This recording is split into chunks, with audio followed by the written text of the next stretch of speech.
Hai, selamat datang di channel Dosen Pembimbing. Oke, baik. Saya akan jelaskan lagi tentang bagaimana menggunakan Screaming Frog untuk menganalisis kinerja website pemerintah daerah gitu ya. Jadi setelah diinstal nanti eh, dari website Screaming Frog ya, bisa di Google itu Screaming Frog, kemudian diinstal, di-download dan diinstal. Kemudian dibuka, nanti tampilan seperti ini gitu ya. Kemudian yang harus dilakukan adalah memasukkan URL atau alamat website dari Pemda tadi di bagian yang ada tulisan enter URL to spider gitu ya. Jadi masukkan alamatnya, lalu kemudian pencet start ya. Nah, kemudian softwarenya akan crawling masuk ke dalam alamat website tersebut ya, akan membaca berbagai macam data di situ. Kita biarkan dulu sampai 100% gitu ya. Ini ada batasan, kalau versi yang gratisan dibatasi sampai 500 URL. Oke aja. Tuh. Di sini saya contohkan website dari pemerintah Kabupaten Lampung Utara ya.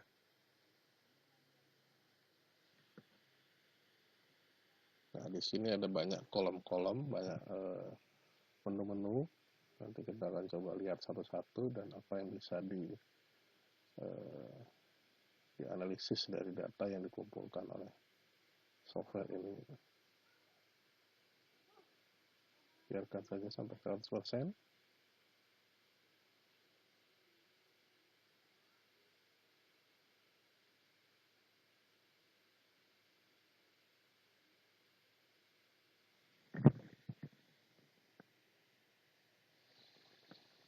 Oke.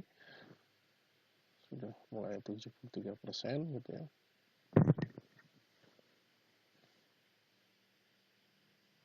Nah, perkembangannya sudah sampai selesai.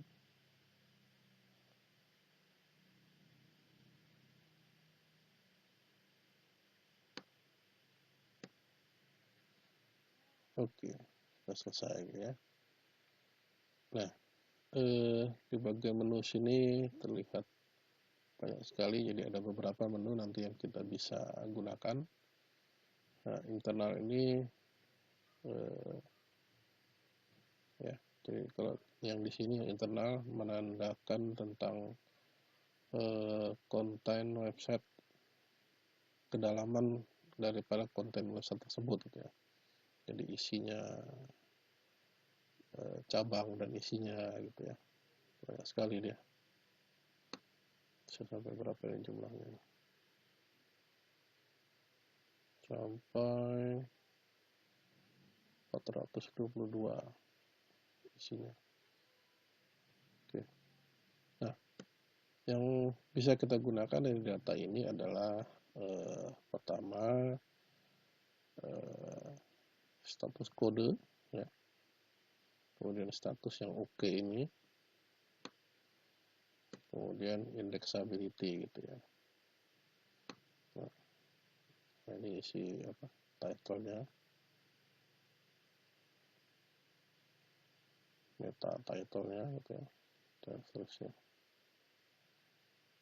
Nah, yang bisa kita gunakan untuk menilai website ini adalah di sini ya. Jadi status kode, status, dan indexability gitu.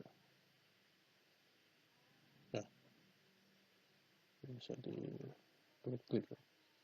Nah, jadi status yang lancar itu adalah yang dikasih angka 200 seperti ini gitu ya. Ya. Jadi kalau kita klik di nyambung gitu ya. Nah, misalnya ini.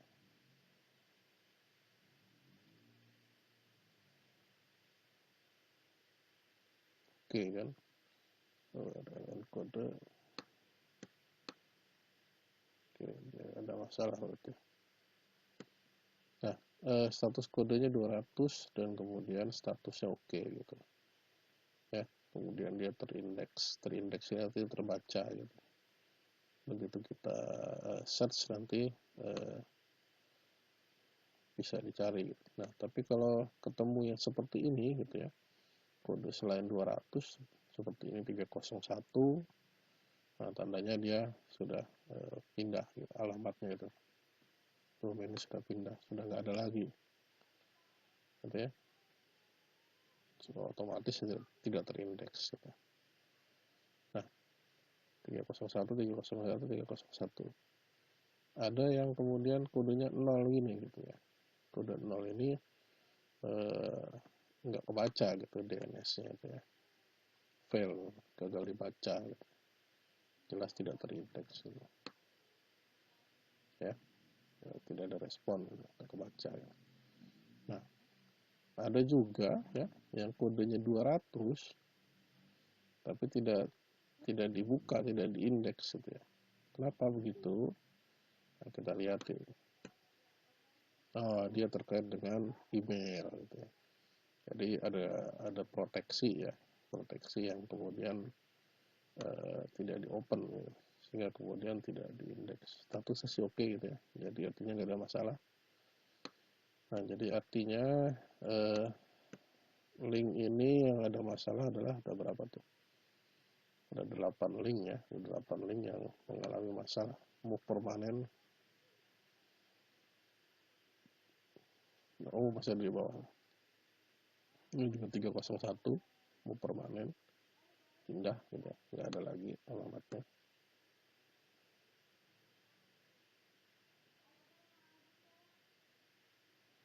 Atau tidak terindeks tadi ada.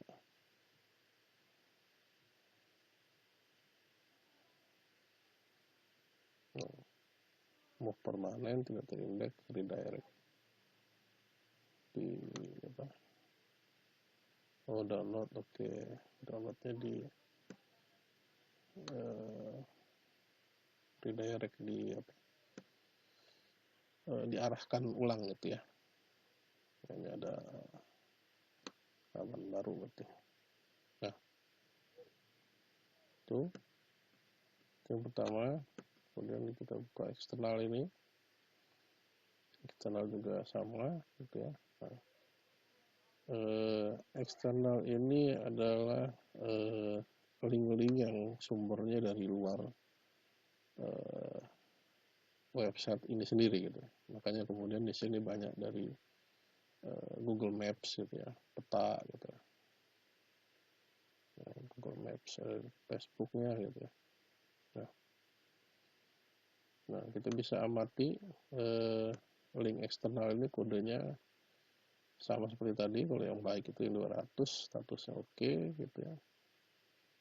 Nah, ini ada yang 302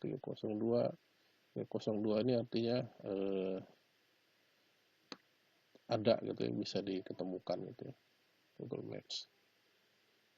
Nah, statusnya dari provider luar tapi bisa diketemukan. Nah, yang tidak bagus adalah kayak begini gitu ya, jadi internet server error gitu ya.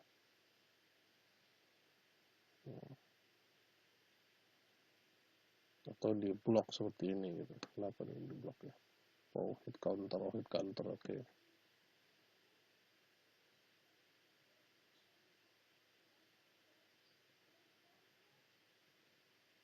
Nah, kemudian ada 301 ya, pindah dia, move permanen ini.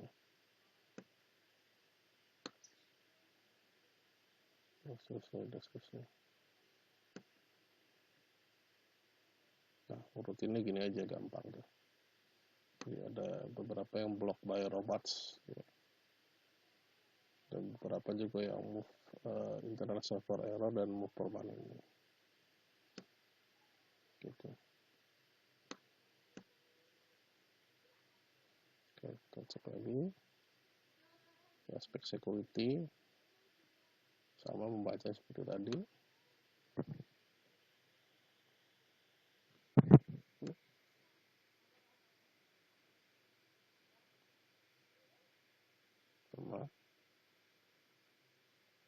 Nah, page title ini bisa juga digunakan untuk menganalisis konten apa aja yang ada di website tersebut gitu ya.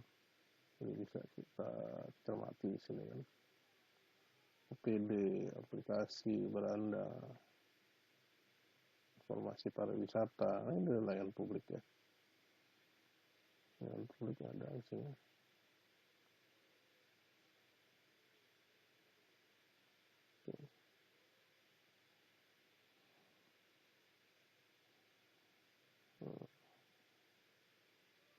Konten-kontennya sudah ditata di sini ya. Form tuh ada tuh, formulir ya. Nah, title-title ini masuk kategori mana saja bisa kita lihat di sini gitu. Ada yang masuk visi misi gitu. Video gitu.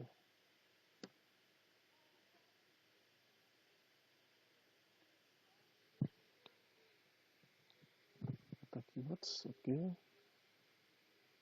Sama jumlah huruf. Paling sedikit kontennya adalah informasi SOP, cuma tiga huruf, 3 kata ya. Apa isi yang 3 kata ya? Paling banyak layanan di Dukcapil, isinya sepertinya formulir-formulir ya, benar tidak? Produk layanan. Oke, nah ini jadi artinya dia juga sudah masuk ke aspek layanan ya, di service tadi gitu, menyediakan formulir-formulir layanan. Portalnya paling banyak.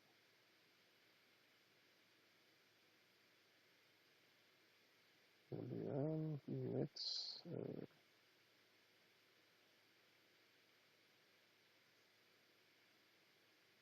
yang paling besar, oh ya, gambarnya yang paling besar, gambar sekdakap DPRD dan lain-lain.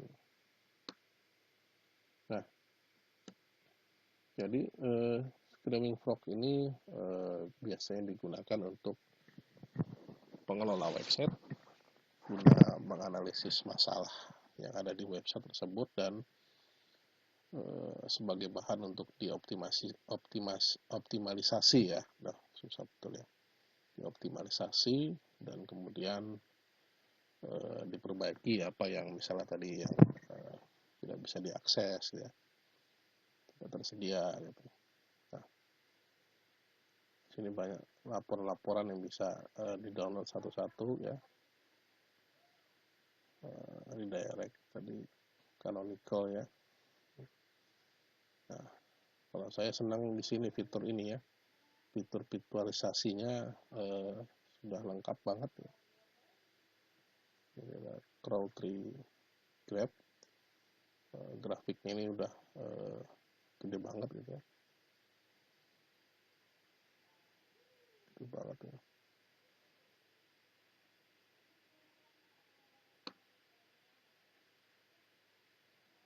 Biar kelihatan teksnya kita bisa gedein. Oke.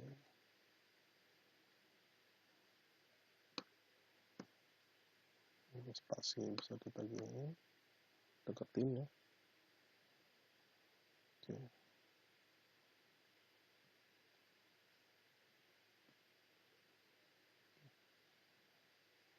Nah,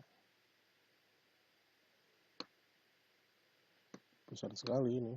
Tuh.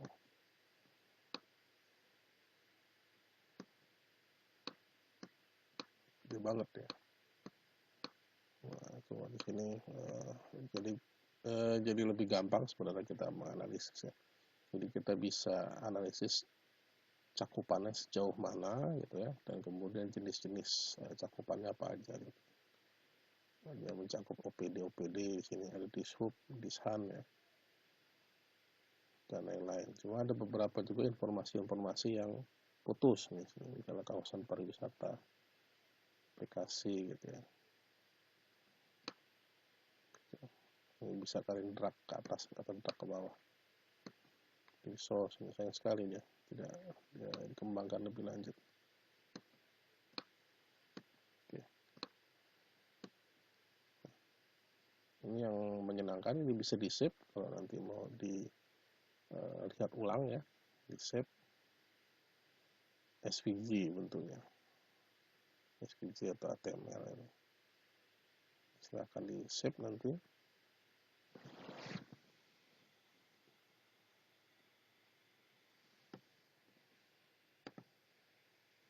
Oke, tutup. Directory tree juga bisa, nah, bentuk directory.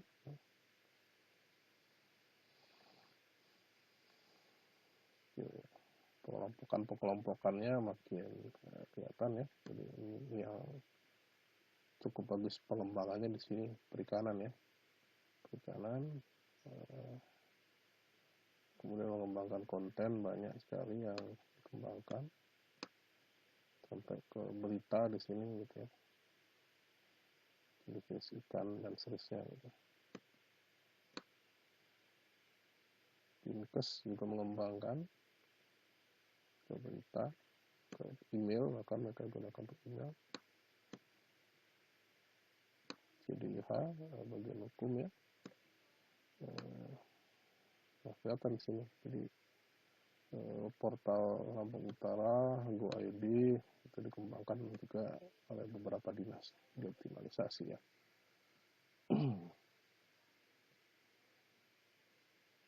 Nah, bisa dalam bentuk gambar seperti ini.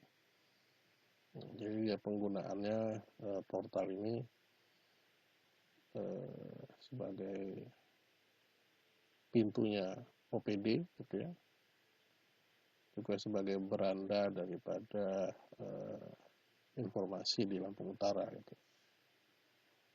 Nah, ada beberapa yang nampaknya jadi prioritas ya dari website, misalnya informasi kawasan pariwisata, pelayanan publik, pasar, aplikasi gitu. Cuma belum dikembangkan lebih panjang sebenarnya. Ini menjadi potensi ya.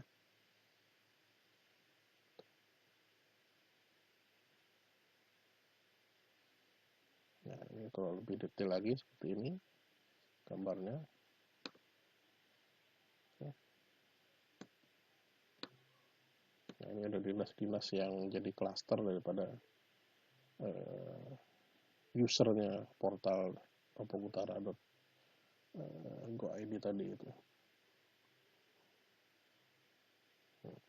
Ya, sekali ya. Memudahkan untuk menganalisisnya gitu.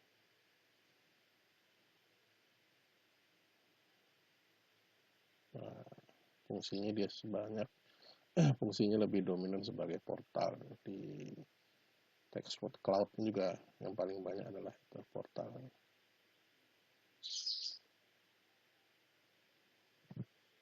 Oke, kelihatan ya. Gitu. Nah, selain itu,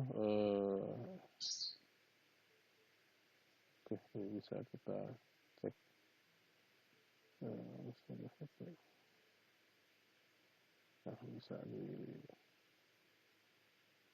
setting ya, bisa di setting kalau kita butuh data-data yang sifatnya lebih spesifik nih, kemudian ekspor ya.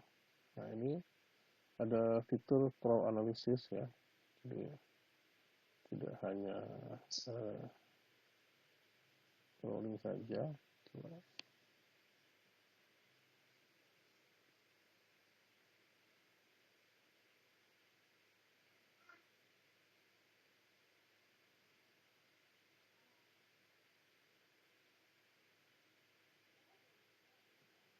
Oh, nggak bisa, ini harus yang ini apa, lisensi, tidak bisa ya.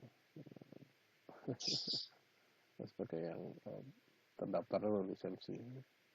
Oke, kira-kira itu. Jadi pemanfaatannya untuk mengetahui jenis data yang statusnya oke gitu ya, statusnya terindeks, terbaca gitu ya.